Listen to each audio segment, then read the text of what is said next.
పరమేశ్వరుడు కుండ పెంకులో బంగారు లింగ రూపంలో దర్శనమిచ్చిన ప్రదేశము అటికేశ్వరము.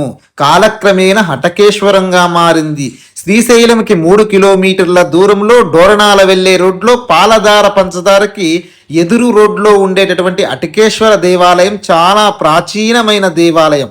పరమ భక్తుడైన కుమ్మరి కేశప్పకు స్వామివారు కుండ పెంకులో బంగారు లింగ రూపంలో దర్శనమిచ్చిన ప్రదేశం ఈ అటికేశ్వరము.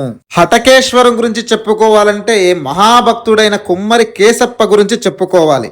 నిస్వార్థమైన సేవ, అనితరమ సాధ్యమైన భక్తితో సాక్షాత్తు ఆ పరమశివుణ్ణి అనుక్షణం కొలుస్తూ ఉండేవారు. శ్రీశైలం సమీపంలో ఒక గ్రామంలో నివసిస్తూ ఉండేవాడు. ప్రథమ అన్నదాతగా శ్రీశైలంలో కీర్తించబడుతున్నటువంటి కుమ్మరి కేశప్ప కుమ్మరి కళానికి చెందిన తన వృత్తిని చేసుకుంటూ శ్రీశైల దర్శనానికి వచ్చే భక్తులకు ప్రతి నిమిషం భోజన వసతులు ఏర్పాటు చేసేవాడు. శివయ్య దర్శనానికి వెళ్ళేవారు